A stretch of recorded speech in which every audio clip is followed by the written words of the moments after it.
Gracias y buenas tardes a todos. Thank you for listening to this session in English today too. Maybe I just start with a couple of quotations I couldn't resist. You can't depend on your eyes when your imagination is out of focus. Mark Twain. That was in the exhibition next door.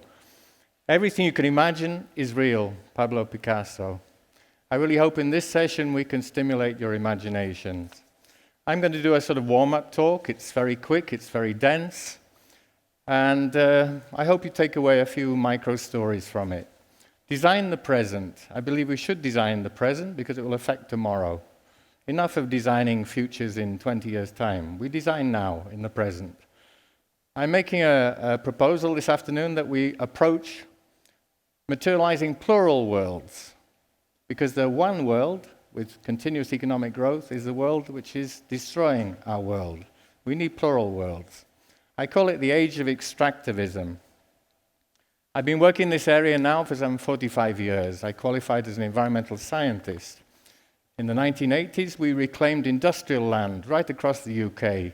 I can go see some of the forests I planted on Google Earth today. That's the good news. Some of those industrial wastes were from 100 years ago. I worked a little bit in the photographic world, in the transfer from analog to digital, but I always knew I would come back to the environment.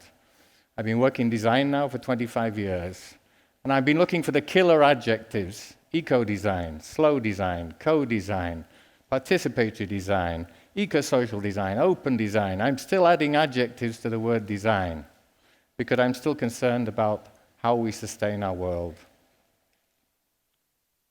I wrote the Eco-Design Handbook back in 2002. It's 20 years ago now. There were 3 editions. Every single person who's learning design at an educational institution should have a basic competence in eco-design. Otherwise, they shouldn't be designing. We've been doing the circular economy for 20 years. This is a famous book by Michael Braungart and William McDonough, an architect, called Cradle to Cradle. We've been talking about circular economy for a long time. We have enormous policy development in the EU, and it has some of the best environmental legislation in the world. And my question is whether all this legislation, all these directives, have really changed much. This is the definition of the circular economy from Ellen MacArthur. She sailed around the world solo, single-handed. She traversed the oceans. Circular economy, an industrial economy that is restorative or regenerative by intention and design. So, 3 parts to my talk here. Our dangerous times in the age of extractivism, setting new priorities, and encouraging what I call diverse, transdisciplinary explorations through design. You could say art. Design and art, I think, are good cousins. Our dangerous times, let's just have a quick revision. This is a big hole in Spain here, Rio Tinto zinc, closed in 2007. We dig big holes. This is extractivism. This is the new extractivism. This is the Tesla gigafactory. And Elon Musk, just 2 days ago, bought Twitter. We see that this maybe has some big implications, but this is a new extractivism. I don't think everybody's going to have this service in the future. I think this is an illusion. I don't think we're all going to have electric cars either. Because this is about extractivism, and it's big scale, and it's huge. And it's about monoculture. Even electric car culture could become about monoculture. I'm interested in plural cultures. There's an interesting book by Kate Crawford, an academic who's looked at the artificial intelligence, and she argues that it's amplifying our extractivism. It's a grand infrastructure project. If we think the richest man in the world just bought one of the biggest media platforms in the world, maybe we should be thinking it's an infrastructure project. What's the result of all this extractivism? In my lifetime, huge biodiversity loss, the 6th mass extinction. We've also had huge agricultural diversity loss. The top of the diagram there is all the different kinds of vegetables you could get in the United States in 1903. In 1983, the number of varieties had reduced considerably. We now have 5 or 6 global seed companies that are responsible for 56% of the world's agricultural seeds. We've had loss of language too. This is very interesting. The Atlas of World Languages in danger. When we lose a language, we lose a way of being in the world. When we lose a way of being in the world, we lose a different way of being in the world. All this is accumulated in 2 to 3 degrees Celsius climate warming. This is an open source map here of all the points. You can even go down to your little village here. You'll see that Madrid, around the area of Madrid here, is 2 to 3 degrees warming since the 1960s.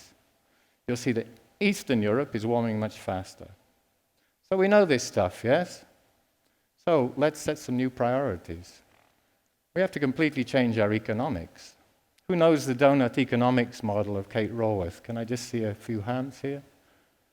2, and these are my panel speakers. That's very worrying. Go and have a look.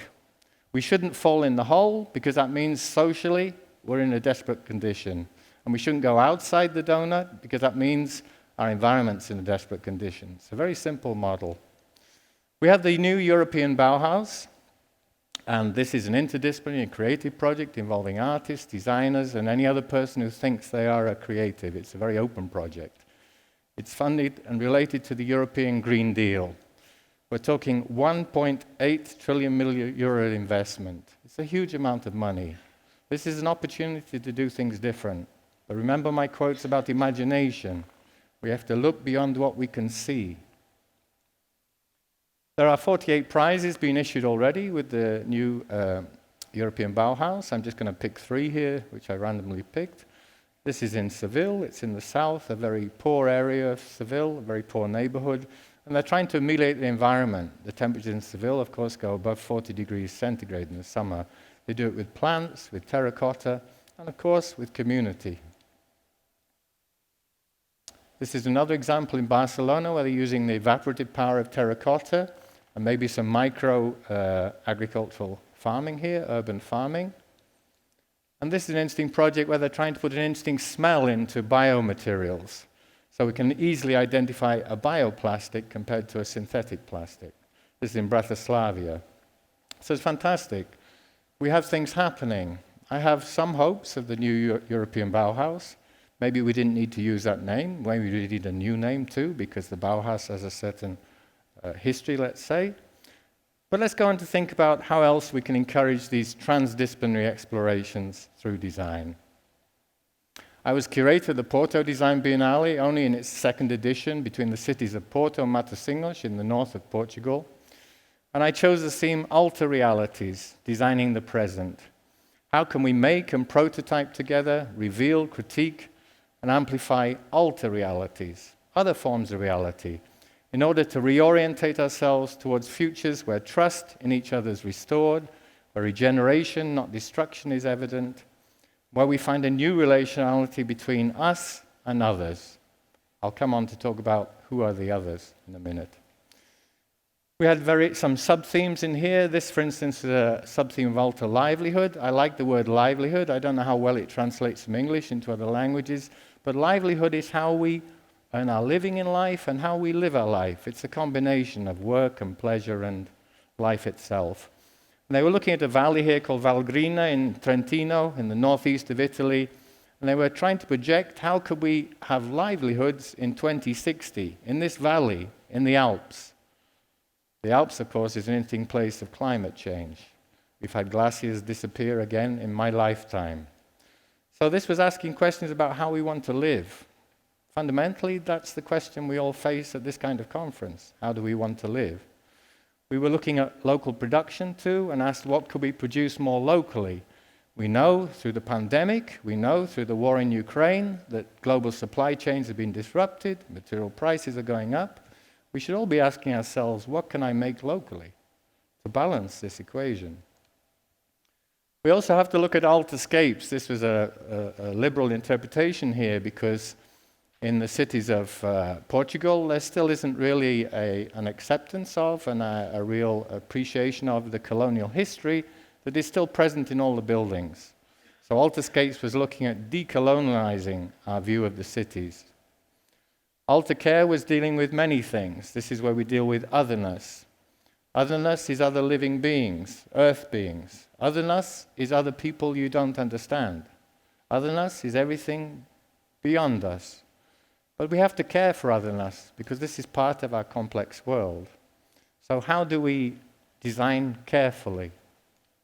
And who do we design with? Another part of the exhibition here, the Museum of Vibrant Matter, stimulated by Jane Bennett's book, Vibrant Matter. She's a speculative material philosopher, wrote a beautiful book. She reanimated my feelings about sustainability. She made me look at matter, materials, in more detail. Here we had a big exhibition where we looked at biomaterials. You can see a chair there on the right-hand side, the left-hand side, made of fungi, the one with the reticulate structure. This sculpture on the right-hand side is made of seaweed. We had 5 or 6 products made of seaweed. You wouldn't guess that they were made from seaweed. We had a reading room here. There are wonderful books talking about how we cooperate with other living things to make new materials. It's quite amazing what we can do if we put our minds to it, working with other living beings, not working against them. We also had a digital archive which was open. Any citizen, any designer could put an entry into the archive. We were interested in exploring the materials of the territories of the cities of Porto and Matosinhos. So these are entries by ourselves as the exhibition organizers, but also by the civic population. You can go and look at the archive. The web address is there on the bottom. But this is one category. We had various typologies in the archive.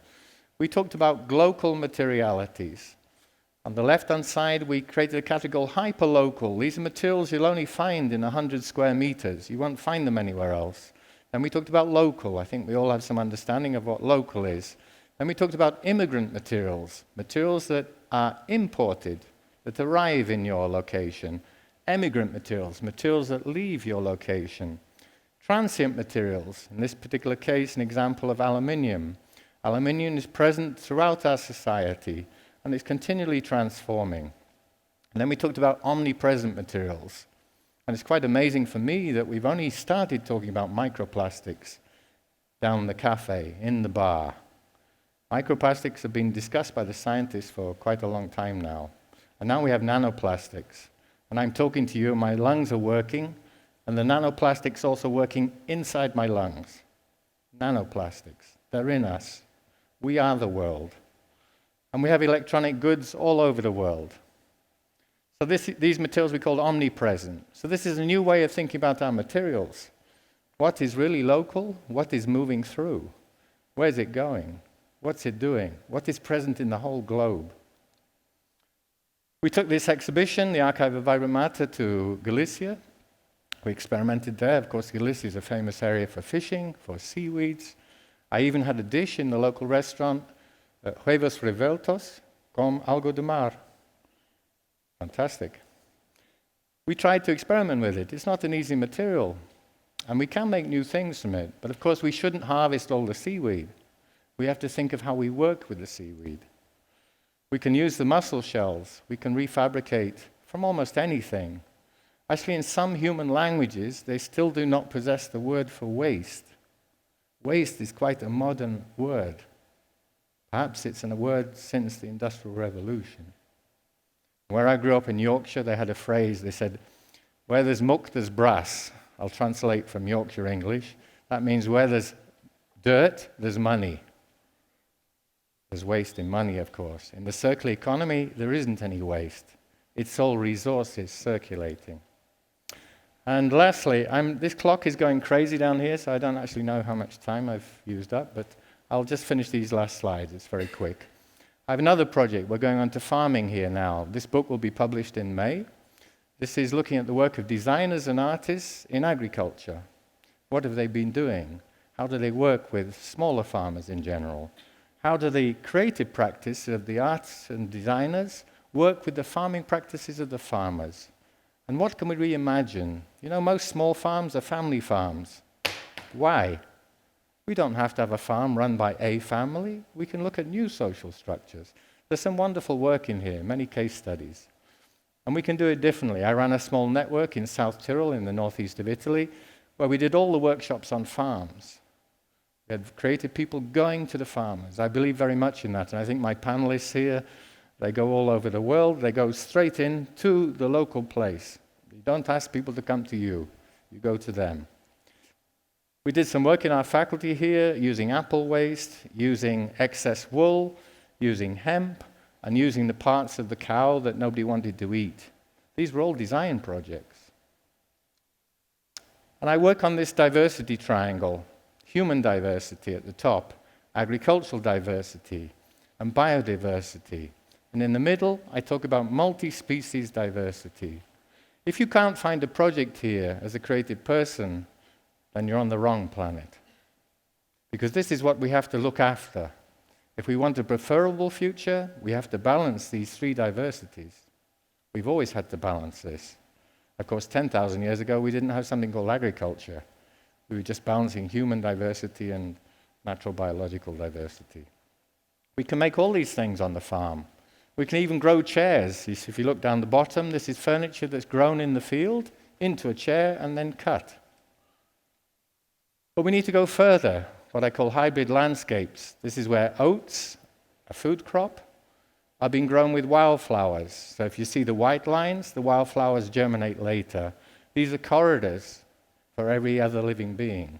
We can actually drill this field using GPS, which is exactly what this designer did. Have you seen any fields like this? Not yet. One. This is brewing beer from any landscape. You take the water, you filter the water, it could be a lake, a pond, a river. You find your local people, you find your brewers in your local community, and you make a beer. You can make a beer from almost anything. We can talk about grow texture. How can we grow buildings? How can we 3D print buildings from the local soil? All these are existing possibilities. And lastly, I want to finish off, and I'm sure it's something we will talk about in our panel. How do we collaborate? As designers, we create lots of tools. And I believe those tools are very useful. This came out of a conference called By Design or By Disaster, something we've been running in Bolzano since 2013. I didn't like the conference title initially, but it's grown on me over the years. We had 21 workshops. We assembled all the information from the workshops, and we created a toolkit based on their results from the workshops.